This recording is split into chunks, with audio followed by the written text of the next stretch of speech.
As-tu déjà pensé à quel point la prière peut être la clé d'une profonde communion avec Dieu? La prière chrétienne n'est pas seulement une pratique, mais une connexion vitale avec notre Père Céleste qui transforme notre vie spirituelle. Nous verrons comment, en recevant Jésus-Christ comme notre Sauveur et Seigneur, nous naissons spirituellement, et le Saint-Esprit commence à nous guider dans l'art de la prière.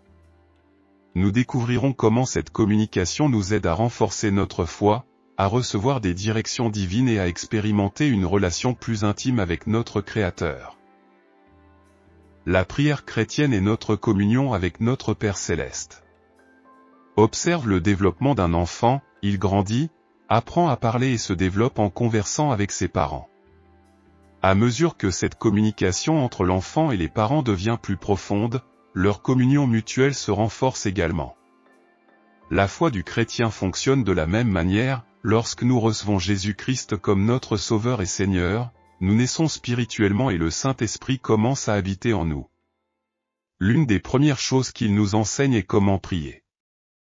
À mesure que nous, chrétiens, apprenons davantage sur la prière et prions de plus en plus, notre foi en Dieu se renforce et notre amour pour lui augmente, imprégnant plus profondément notre vie.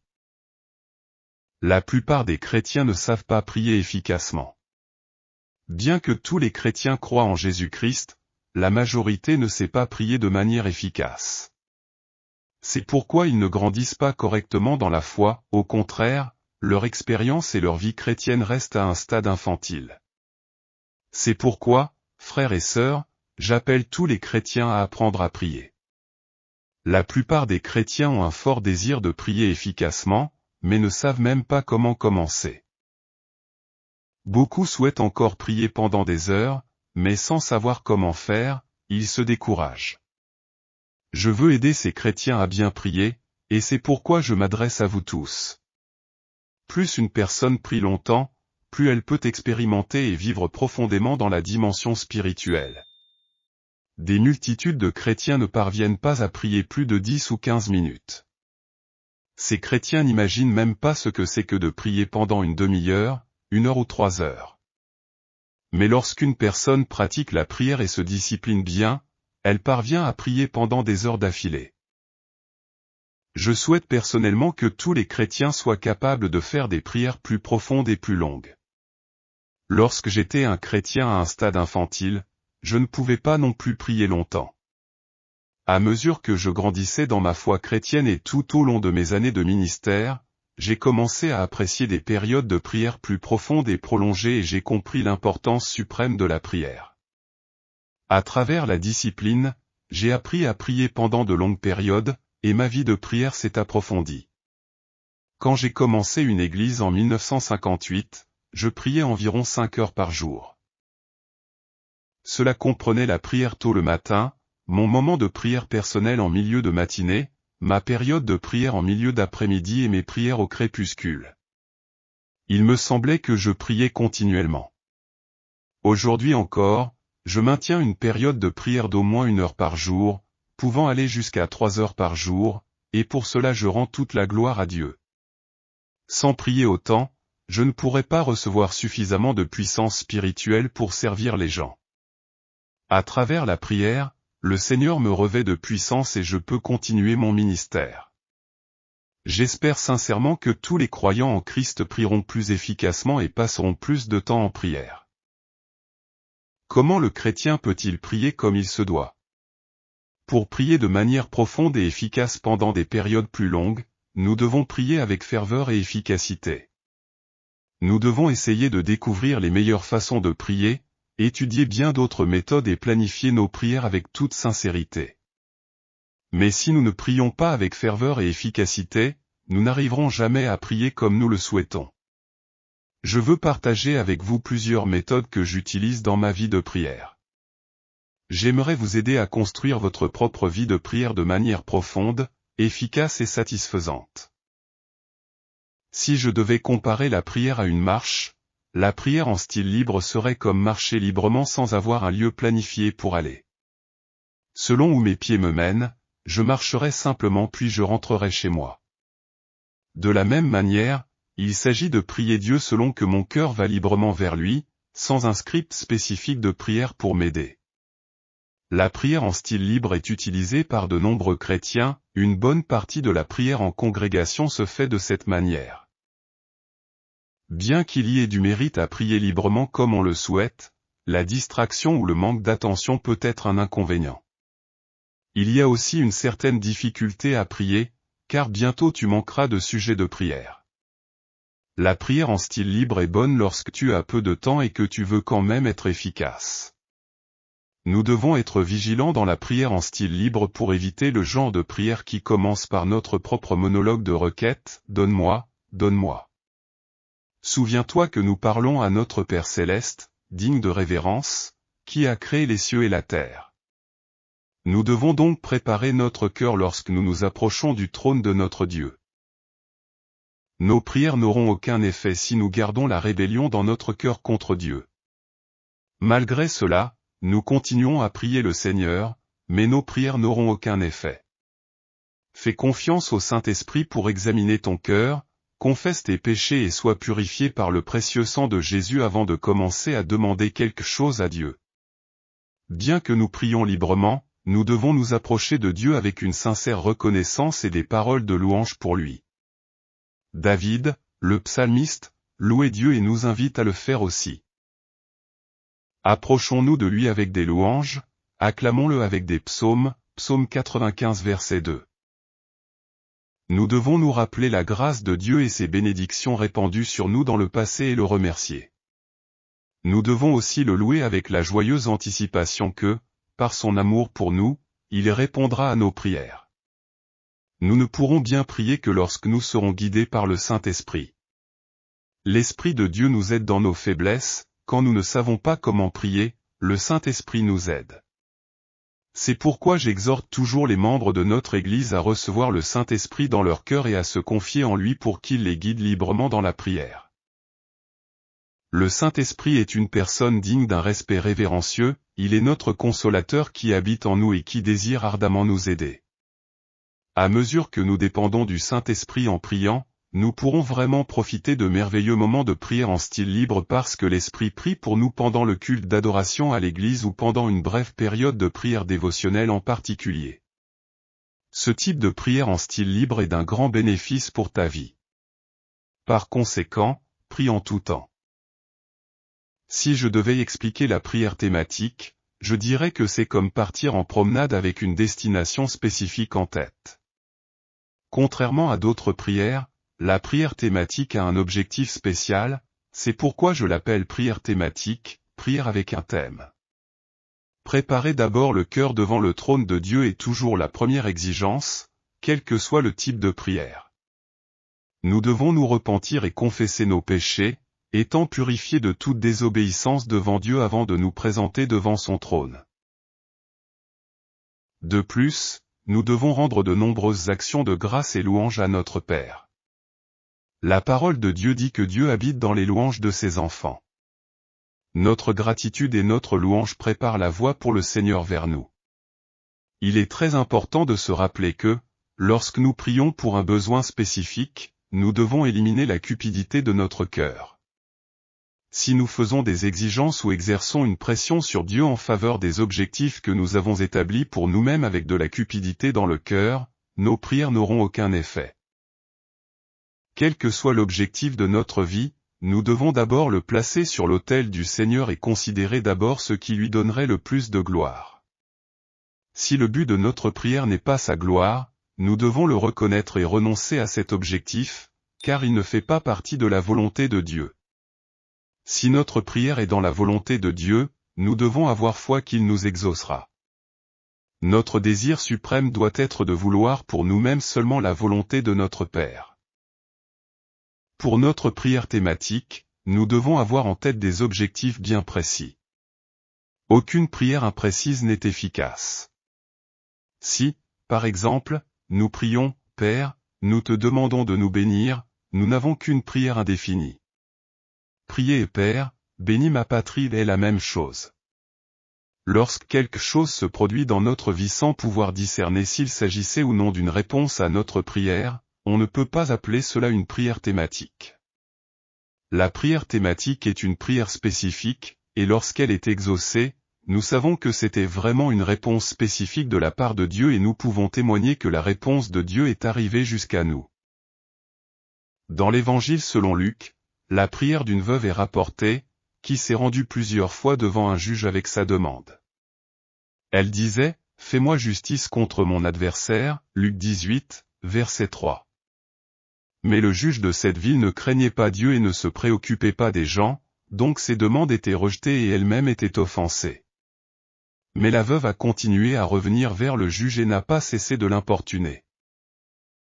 Oration d'un Juillet.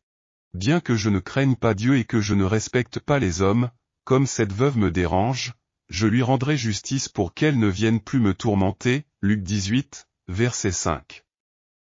Et le Seigneur dit, écoutez ce que dit le juge injuste. Et Dieu ne fera-t-il pas justice à ses élus, qui crient à lui jour et nuit, même s'il tarde à répondre? Luc 18, verset 7. Jésus a aussi enseigné sur la prière en racontant une histoire.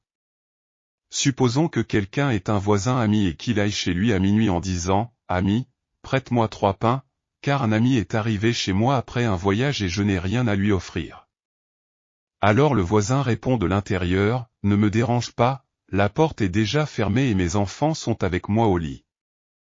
Je ne peux pas me lever pour te donner les pains. » Mais l'homme a continué à demander et a finalement reçu les pains. Le voisin qui dormait déjà chez lui a reconnu qu'il ne lui avait pas donné les pains par amitié, mais par sa persévérance. Alors Jésus dit, « C'est pourquoi je vous dis, demandez, et il vous sera donné, cherchez, et vous trouverez, frappez, et l'on vous ouvrira.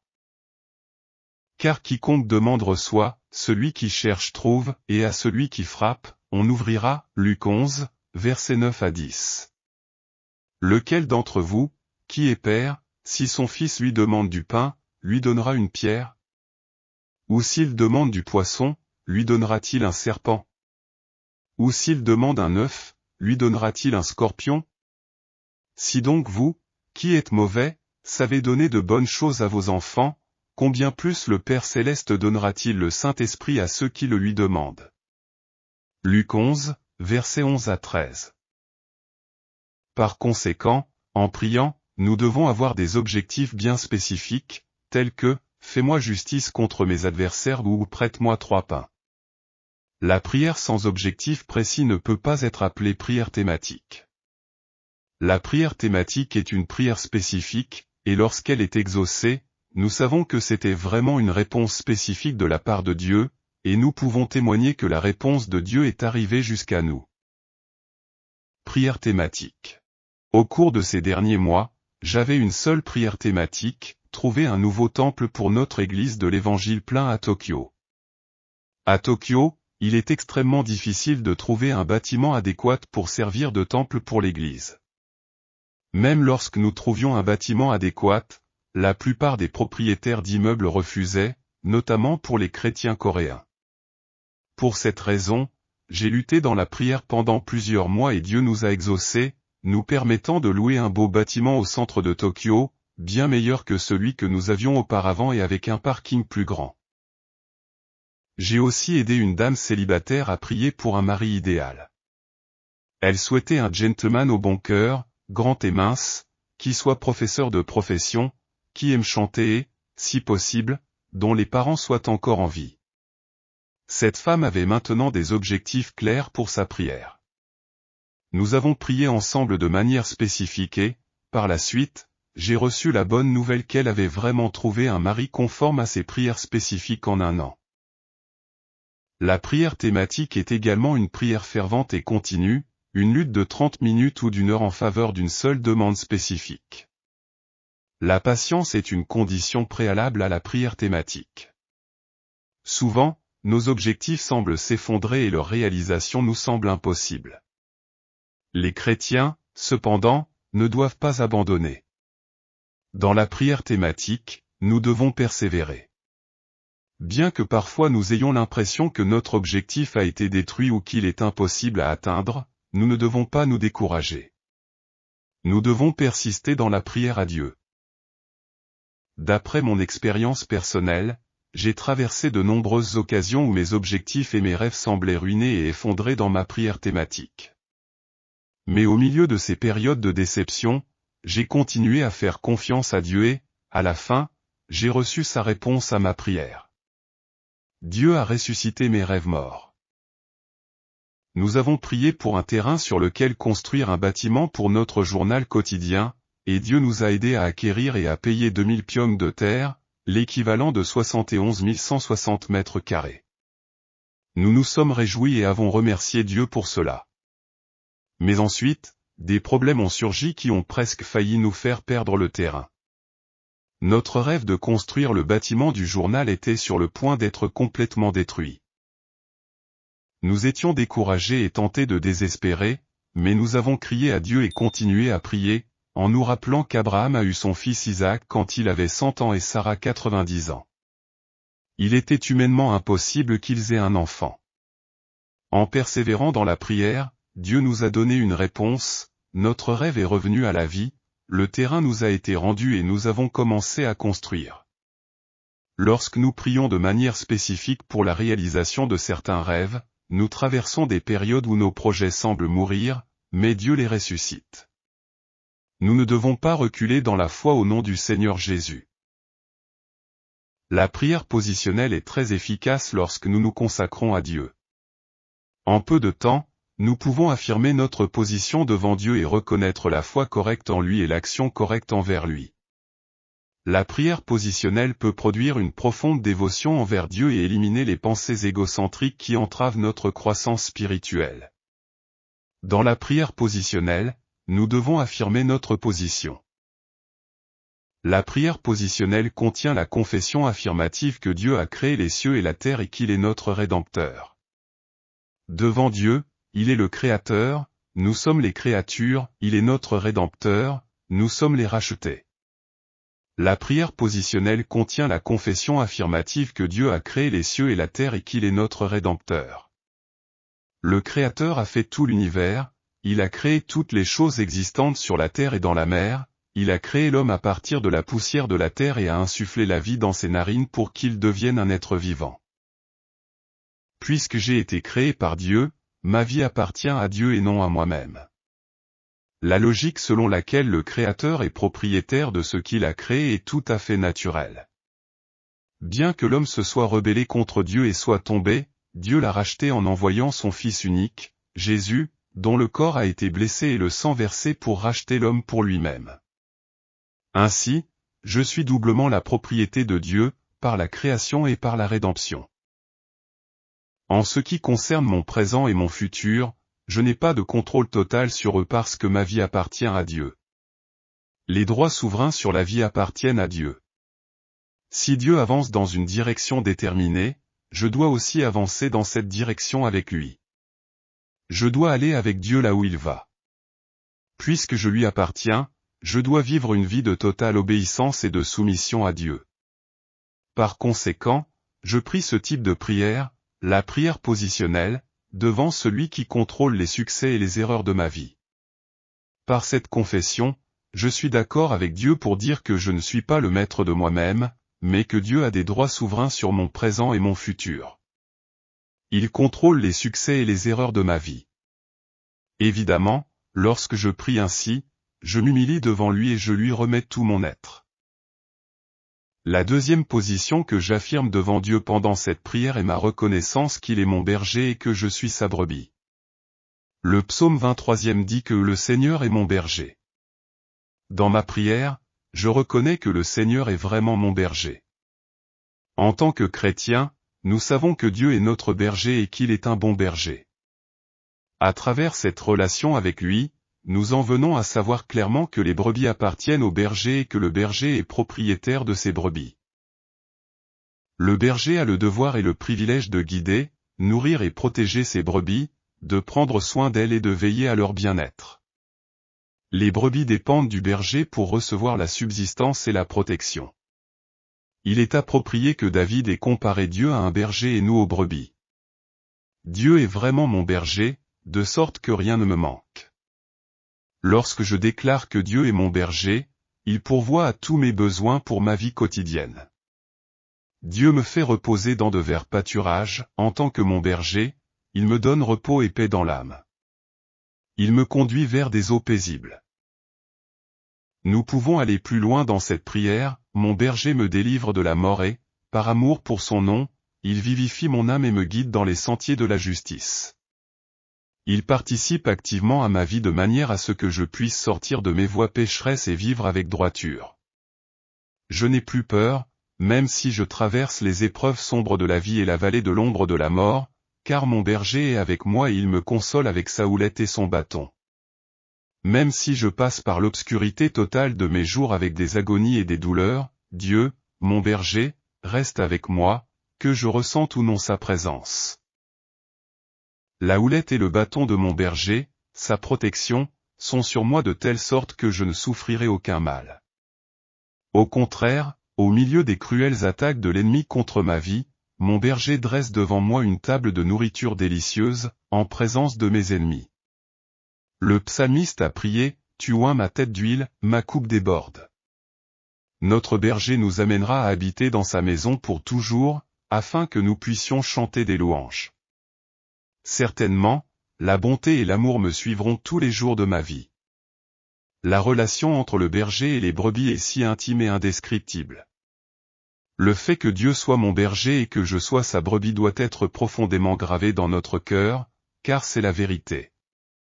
Cette prière positionnelle est ma déclaration que je suis vraiment Dieu, que je lui obéis et que je l'aime. Troisièmement, Dieu est le potier et je suis l'argile. Il est mon potier et je suis un vase qu'il forme selon son désir. Dieu, en tant que potier, prend une portion d'argile et fabrique des vases de toutes sortes selon son choix, un bon vase, un vase commun, un grand vase, un petit vase. Dieu, le potier, fait de chacun de nous selon son plan et le service qu'il entend nous donner. Par ma prière positionnelle au potier, en tant que vase, je confesse devant lui que je ne possède aucune force en moi-même.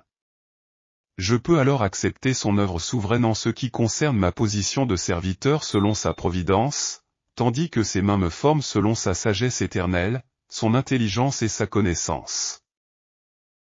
Je prie toujours ainsi dans ma prière positionnelle, « Dieu Père, tu es mon potier, je ne suis qu'une simple argile dans tes mains. Tu as fait de moi un pasteur et tu m'utilises comme ministre de l'Église de l'Évangile plein. Aide-moi donc à devenir une personne honnête et sincère, conforme au vase que tu es en train de faire de moi. Dieu m'a aussi confié la tâche de prêcher l'Évangile de Jésus-Christ dans le monde entier, c'est pourquoi je prie ainsi, me voici, Seigneur, rends-moi fidèle aussi à cette mission mondiale qui est la tienne. De plus, Dieu a accru mon ministère, me confiant la tâche de former de nouveaux pasteurs et aussi de les édifier. Il m'a aussi donné la sagesse pour être un administrateur qui dirige des écoles, des journaux chrétiens et 2 maisons de retraite. Je continue donc à prier, « Père, tu m'as donné la capacité de faire ce genre de travail pour toi. Guide-moi tous les jours afin que je puisse bien accomplir cette tâche. Capacitez-moi à te suivre et à être fidèle dans l'œuvre que tu m'as donnée. Aide-moi à ne pas vivre en dessous des attentes que tu as prévues pour moi. Tu m'as confié cette responsabilité, ne permets pas que je devienne un autre vase que celui que tu as déterminé selon ton propre choix. Ne permets pas que j'essaie d'être plus que ce que tu as voulu que je sois, et aide-moi à ne pas vivre en dessous des attentes que tu as prévues pour moi. Aide-moi à ne pas me comparer à d'autres vases que tu as faits pour ton usage.